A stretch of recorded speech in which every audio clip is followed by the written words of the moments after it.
అంటే ఒక పర్టిక్యులర్ ఏరియానే చాలా టోన్డ్గా కనిపిస్తుంది కొంతమందికి ఫేస్లో ఫ్యాట్ ఉంటుంది.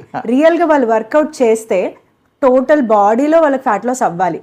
బట్ మీరు అన్నట్టు కాంటోరింగ్ చేసినట్టుగా అలా అనిపిస్తుంది. అంటే కొంతమంది ఒక పర్టికులర్ బాడీ పార్ట్ కి ట్రీట్మెంట్ తీసుకుంటారు, but because they didn't worked out, they didn't put an effort, కాబట్టి మీరు అన్నట్టుగా వేరే ఏరియాలో ఇప్పుడు సపోజ్ టమ్మీ చేయించుకున్నారు కానీ ఆర్మ్స్ థైస్ చాలా లావుగా ఇదిగా ఉంటారు, డీ షేప్నింగ్ ఉంటారు. So that makes it really fake. So when we consider always we need to look at the holistic approach. బాగా కష్టపడి ఇప్పుడు కూడా ఏంటంటే ఈ లైపోసక్షన్ కూడా ఇంకొక పెద్ద మిస్కన్సెప్షన్ ఏంటి అంటే వెయిట్ లాస్ గురించి అన్నట్టుగా వస్తుంటారు. And this liposuction is not for the weight loss, it is about the body shaping.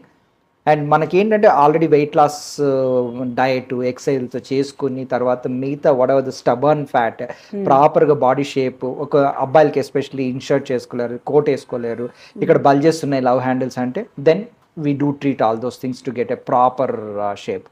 అమ్మాయిలకి ఏంటంటే కొంతమంది especially females after post pregnancy and other things tummy shape out అయిపోయి ఉంటుంది, వాళ్ళకి ఏంటంటే we do kind of mummy makeovers to get the best outcome from them.